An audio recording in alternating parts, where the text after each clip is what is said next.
हार होते कहते नहीं होनहार बिरबान के होत चिकने पात। तो संग मित्र रतन शाक्या जो हमारा बेटा है, ये छोटे से ही बड़ा कंप्यूटर में इसको लगन थी। कंप्यूटर का बेसिक चीज़ें थी, पूरा जानता था। तो ये बच्चे ने 3 बार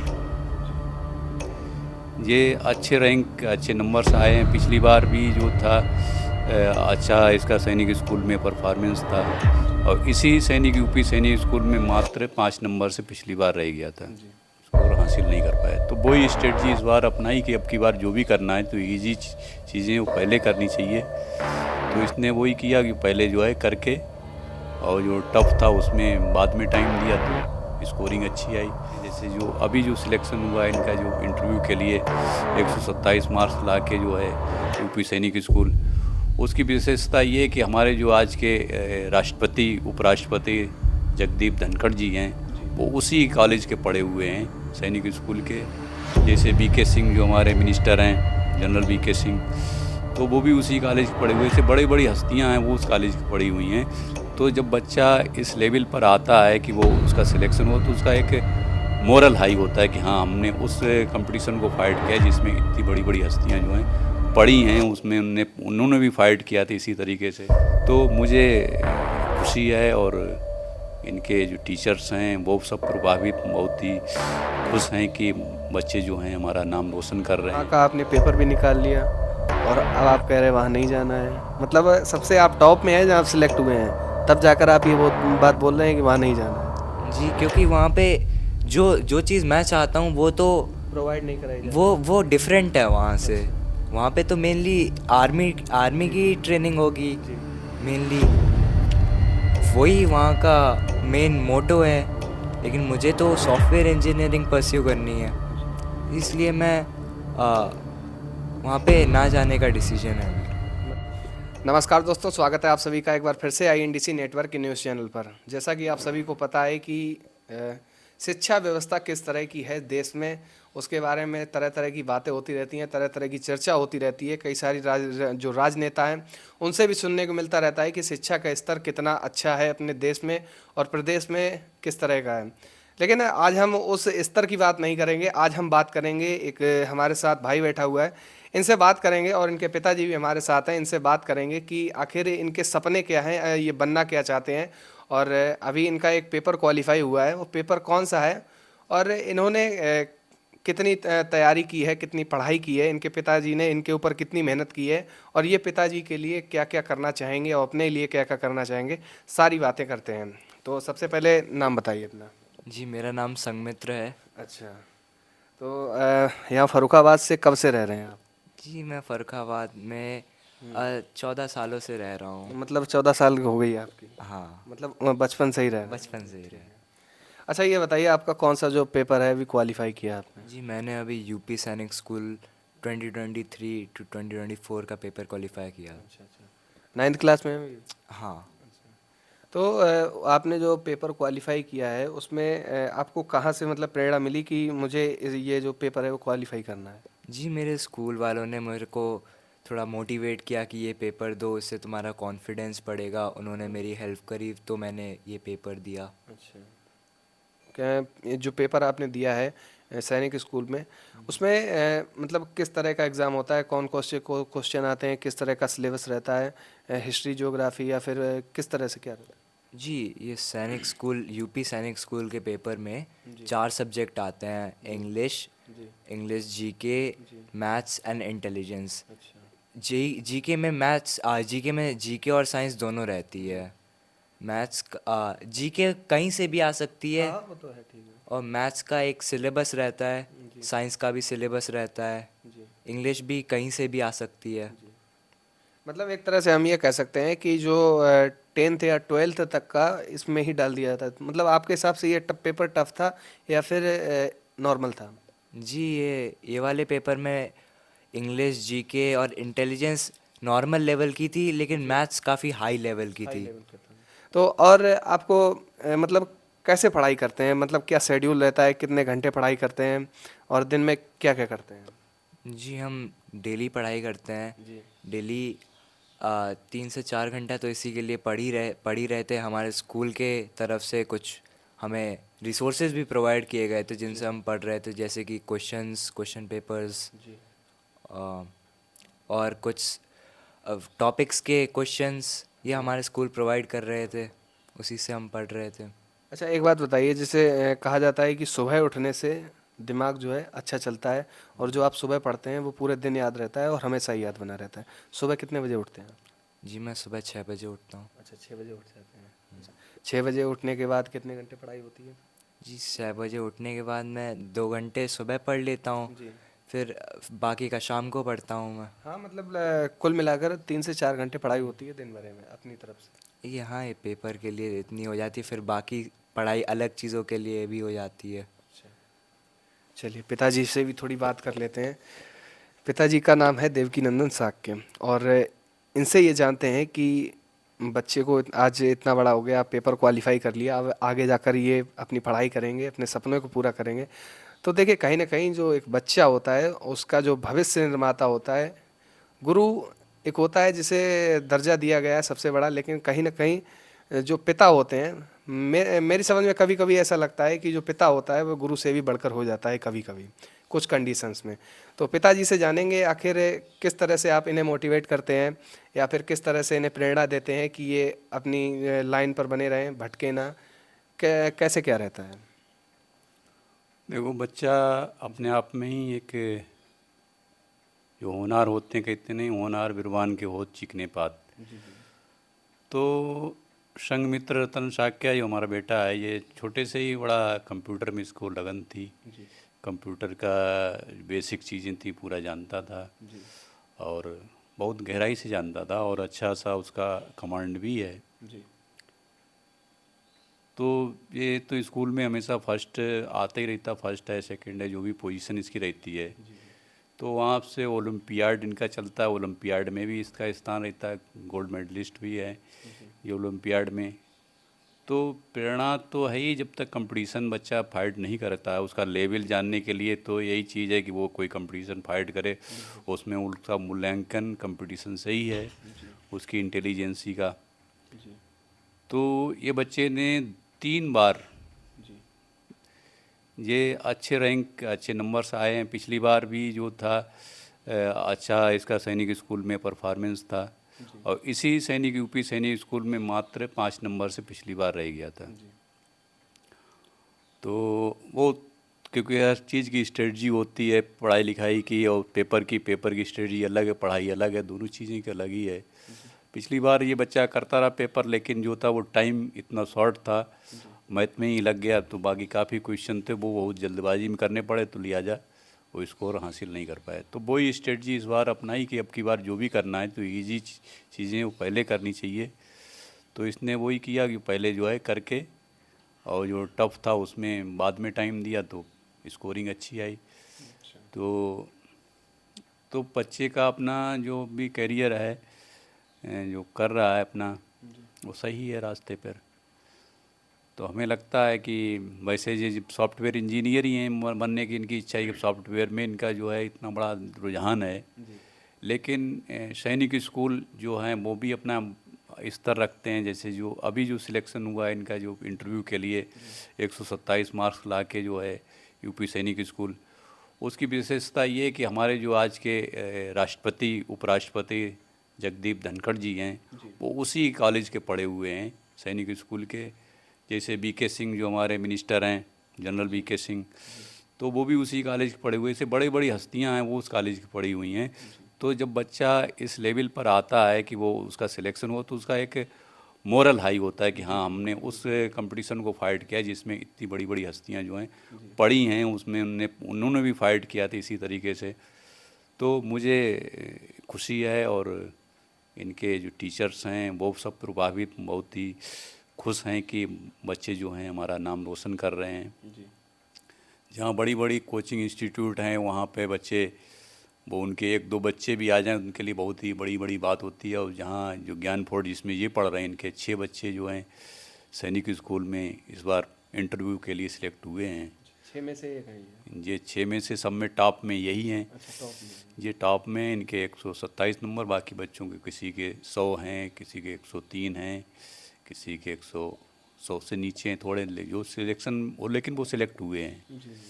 तो इनका लेवल जो है, ये हमें लगता है कि ये टॉप 10 में इनका नंबर होना चाहिए। कि मेरिट लिस्ट इन्होंने डिक्लेयर नहीं की, कट ऑफ लिस्ट डिक्लेयर की है कि जिस हिसाब से जो मैथमेटिक्स का टफनेस था, तो वो उस चीज़ को साबित करता है कि कोई बच्चा बहुत ज़्यादा हाई रैंक नंबर नहीं ला सकता था। जो नंबर आए हैं वो सही आए हैं, वो टॉप रैंकर के ही नंबर हैं।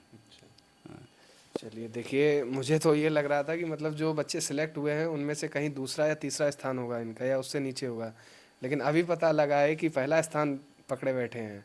तो इसके लिए आपको बहुत बहुत बधाई मेरी तरफ से। और देखिए किस तरह से माँ बाप बच्चे को समझाते हैं, या कभी कभी जो बच्चे होते हैं कोई ना कोई उनके अंदर ही जुनून होता है कि मुझे ये करना है। तो छोटे पे क्या सोच रहे थे कि अभी अभी तो सैनिक स्कूल में जा रहे हैं, पहले क्या सोचा था कि आर्मी में जाएंगे या फिर कोई सॉफ्टवेयर इंजीनियर या डॉक्टर बनेंगे, या और कुछ क्या सोचा था? छोटे पे मैंने यही सोचा है कि मैं बचपन से कंप्यूटर में इंटरेस्टेड था, तो मैं बड़े होके सॉफ्टवेयर इंजीनियर ही बनूंगा, कंप्यूटर्स की फील्ड में ही जाऊंगा। मेरे बचपन से ही कंप्यूटर में बहुत इंटरेस्ट था, मैं कंप्यूटर के बारे में बहुत चीज़ें जानता हूँ। कुछ बताइए जैसे कि आपको बहुत अच्छा लगता हो या फिर अंदर से। जी, मुझे कंप्यूटर में मैंने कोडिंग सीखी है, मुझे कुछ लैंग्वेजेस आती हैं, जैसे HTML CSS जावास्क्रिप्ट आती है। मैं करंटली पाइथन सीख रहा हूँ। ये चीज़ें भी बहुत मुझे खुशी दिलाती हैं। अच्छा, एक डाउट जो है वो सबसे ज़्यादा ये रहता है कि पाइथन लैंग्वेज सबसे सरल मानी जाती है HTML और ये C++ से, ऐसा जी, है? पाइथन इसलिए सरल मानी जाती है क्योंकि उसमें बहुत, जैसे बाकी लैंग्वेजेस हैं जैसे जावा, उनमें अगर हमें कोई फंक्शन करना होता है तो उसमें हमें ज़्यादा कोड लिखना पड़ता है। लेकिन अगर हमें वही सेम फंक्शन पाइथन लैंग्वेज से करना है, तो हमें उस लैंग्वेज के कंपैरिजन में हमें बहुत कम कोड लिखना पड़ेगा, इसलिए पाइथन बहुत इजी मानी जाती है।